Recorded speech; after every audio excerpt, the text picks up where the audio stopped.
Every family has one relative nobody quite understands. In mine, that's Uncle Earl. Drives a truck older than me, pays cash for everything, orders the cheapest thing on the menu, half out of habit, half because that's just Earl. For years, we all had the same joke about him. Uncle Earl's tight with money. Nobody meant it unkindly. We just assumed it was a personality thing. What we didn't know is that Earl wasn't tight. Earl was patient. And there's a difference most of us don't learn until it's too late to use it. I found out by accident. One Sunday at dinner, I mentioned I'd started putting a little money into a dividend fund. Nothing exciting. 4% yield. The financial equivalent of beige orthopedic shoes. Reliable, sensible, and absolutely nobody is going to ask you about them at a party. I said I plan to reinvest the dividends and basically forget the account existed. Earl looked up from his plate. What's the ticker? I told him. He nodded slowly. I've owned that one since before you were born. Then he went back to eating. Nobody at the table reacted. I don't think anyone else even heard him. I did. And I did not let it go. Over the next few years, in pieces, usually over rice and cornbread, Earl told me the story nobody in our family had ever thought to ask for. He started small, a few $1,000s decades ago, put into something boring instead of a new truck he wanted at the time. And I need you to understand, Earl really wanted that truck. He remembered the color, the engine, the salesman. This was not some peaceful, spiritually enlightened decision by a man who transcended material desire. He wanted the truck. He just wanted something else more. The first payout was small enough to be almost insulting. A few $100s a year, not life-changing money, not quit your job money, barely fix your car money. But Earl didn't spend it. He didn't tell anyone about it. He just put it back. And then he did it again. Back when reinvesting your dividends didn't mean tapping a button on your phone while waiting for your coffee. Earl had to fill out paperwork, mail things, wait. Apparently, building wealth used to involve stamps. By the time the account had grown into the tens of thousands, it was paying him enough every year to cover his utility bills without touching his paycheck. This was around the same era my brother Marcus was leasing the first of what would become a long line of cars he called temporary. Some relationships last less time than Marcus's temporary car phases. Earl watched all of it from the outside. He never told Marcus what to do, never gave a speech, never pulled out a calculator at Thanksgiving. He just kept driving the same truck and kept not touching the account. Somewhere in the middle of all this, the number crossed into 6 figures. And that's when something interesting happened. The money started paying for real pieces of his life. Car insurance, gas, utilities, small things most people pay for every month without thinking about them. But Earl was paying for them with money produced by money he'd invested decades earlier. His past decisions had quietly started covering his present expenses, and nobody knew. Earl told me the strange part wasn't having the money. The strange part was how invisible it made him. Nobody at work knew. Nobody in the family knew. Nobody looked at his truck and thought, there goes a man with a serious investment portfolio. They probably thought, there goes Earl. That truck is still alive. And Earl was perfectly happy with that. He told me the hardest part of getting quietly wealthy is that you have to keep acting more or less the same, because the moment you start performing wealth, people start asking questions. Where did the money come from? How much do you have?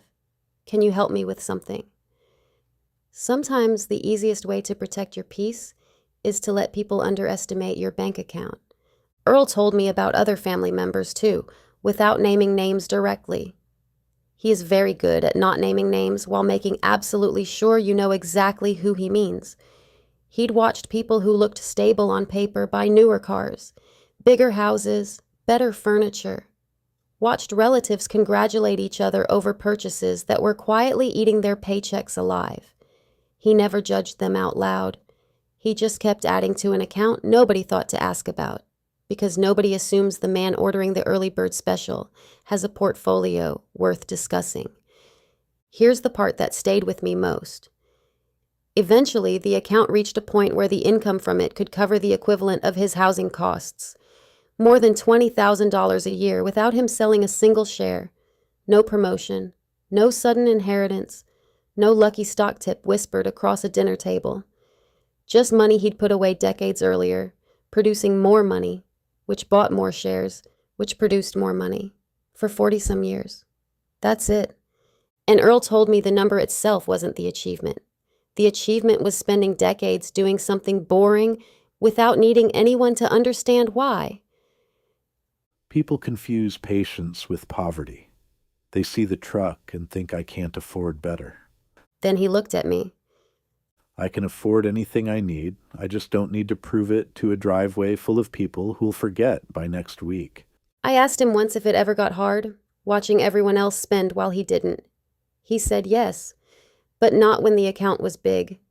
The hardest years were the early ones, when the numbers were too small to feel meaningful, when a few $100s a year in dividends felt less like a strategy and more like somebody accidentally leaving money in your coat pocket. Those were the years the new truck looked real, and the investment looked theoretical. Compounding is impressive looking backward. It is deeply unimpressive while you're waiting for it to happen. Nobody applauds year 3. Earl said his trick was simple. He stopped watching. He picked one day every year and checked the account. One day. He still uses the same day now. He looks at exactly one number, not to celebrate it, just to confirm the decision he made decades ago is still quietly doing its job. Then he closes the account and goes back to his life. What Earl taught me wasn't really a formula. It was a posture. You don't need his exact investment. You don't need a dividend fund specifically. And please don't buy some random stock just because somebody's uncle in a video owned it before you were born. That's not financial research. The point is simpler. Open one account that isn't your checking account. Start with $50 if that's what you have, or $5,000. The amount matters less than the habit you're building around it. Put the money into something diversified and boring enough that you won't feel the need to tell people about it. A broad index fund, a dividend ETF, something built for the long term, not something your cousin found online at 2 a.m. and now calls basically guaranteed. Then, do the thing Earl did for decades. When it produces money, don't automatically pull it into checking. Reinvest it. Let it disappear back into the machine. More shares, more time, more compounding, again and again. And pick a schedule that keeps you from turning long-term investing into an emotional reality show. Earl chose once a year. You probably don't need to watch every dip, every headline. The kind of wealth Earl built didn't require constant attention. It required the opposite. It required him to stop interrupting it. Earl still drives the same truck, still orders the cheapest thing on the menu half the time, not because he has to, but because he never saw the point in changing a life that was already working just to make his money visible to other people. And I keep thinking about that dinner table, Earl in the same old flannel, the smallest slice of cake placed in front of the man everyone assumed needed less. The math was completely backward. Earl knew it. He just never felt the need to correct us. Nobody at that table ever asked him a real question about his money, except me. And the only thing separating me from everyone else wasn't a bigger paycheck, a better stock tip, or better timing. I just happened to hear one sentence, and instead of letting it pass, I asked another question. Sometimes the wealthiest person in the room isn't the one trying hardest to look like it. Sometimes they're driving the oldest truck, eating the early bird special, wearing the same flannel you've seen for 10 years, and quietly letting decades of patience pay the bills.